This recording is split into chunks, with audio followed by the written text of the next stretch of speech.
Okay, welcome back. Tidy, wave to the camera. Hello, world.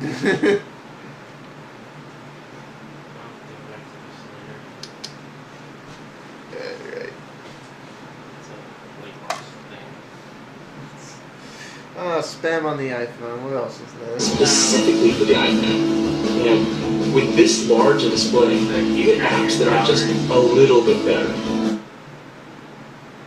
than their smaller counterparts. You get apps that are order of magnitude more. Order of magnitude better. That's right. You must do everything through apps. Powerful. Yeah. iPad is the best way to browse the web. For the same reasons, it just feels right. Okay, I don't know if it's still in the keynotes.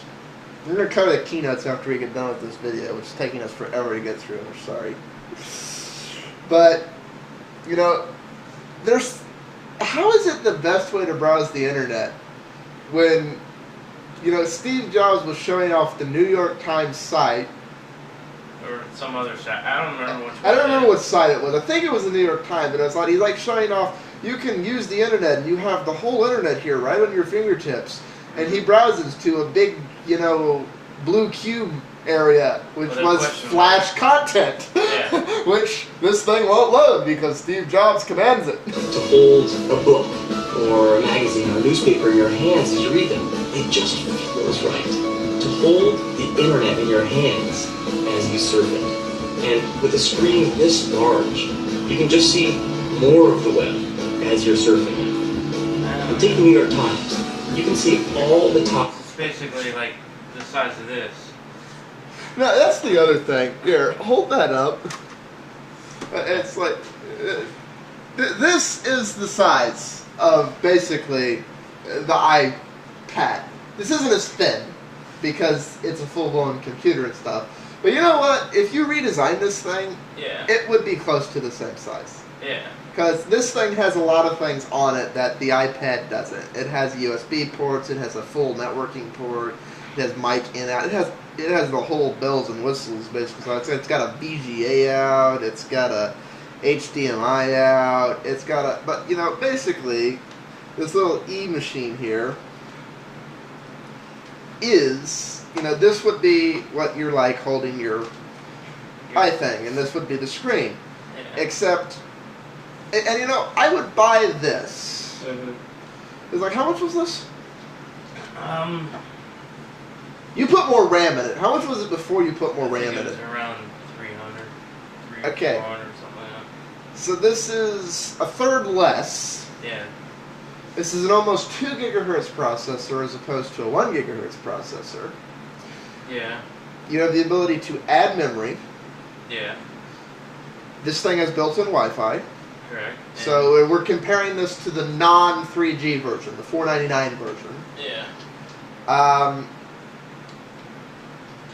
You can replace, well, you can't really replace the hard drive on this one yourself, but you can upgrade the RAM. Yeah. You can swap out the battery when you run out of battery power, so you can get an extra long life battery. Yeah. And assuming this thing had the flip screen, we need to go price those. How much? I don't know. They were at CES. I don't know. Yeah, those are like coming. That's the thing. This Mac thing spurred the industry to create all these tablets. So, like, the new versions of these books that were at CES, like, the top rotates around and flips around and the camera faces you, so it turns into a vid phone with Skype or other stuff. It's like, these do 10 times more than the iPad for the same cost. It's not like they do a little bit more. Yeah. They do 10 times more. So, the next generation of this device kicks the iPad butt for the same or less money. Yeah. Just ridiculous.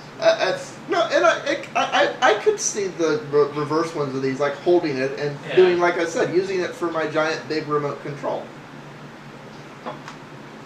So I think they dropped the ball, but no, that's the thing. I see them having to like drop the price of this thing to like $200 when the next gen of netbooks come out or something. That's.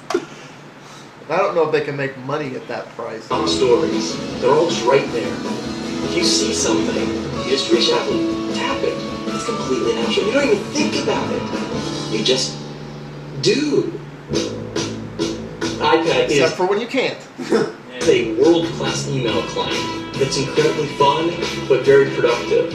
You can go through huge quantities of email really quickly, and it's fun because you're doing it all with your hands. When you want to compose a new message, the keyboard automatically slides up to the bottom. And now, that I have to give him credit on. Yeah. I like this keyboard. Like I said, if this thing was truly a computer at its core instead of a big overblown iPhone, Yeah. I would say hell yes. this keyboard is practically the same size as a laptop's keyboard. If you want to focus on a single message, just rotate to portrait. And everything else gets out of the way so you can concentrate on the content you care about. iPad is absolutely the best way to view and share your photos. You see every one of your albums there as just a stack of photos. And you can just pinch open to peek in this. Note, remember, these are only the albums you've imported using iTunes, Yeah. not your albums, which means you have to have all your pictures on your iPad. Stack, or just pinch it open and look at all of your photos. If you want to share with a friend, you can just flip over the iPad, and the iPad automatically flips the photo to the correct orientation.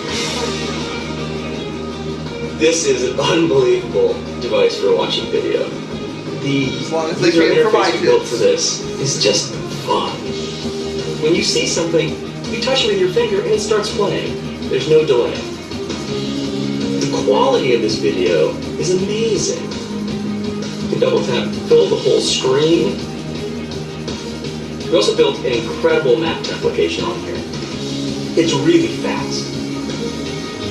And we created a calendar application like nothing you've ever seen on a computer before. Another app we're really excited about is called iBooks. When you couple books with a high-res color display, reading an ebook is just such a pleasure. And not only can you read books on it, but the UI actually flips over to reveal a bookstore behind it. Okay, I have mixed feelings about this bookstore. Over the holidays, I got the opportunity to screw around with the Kindle. Uh-huh.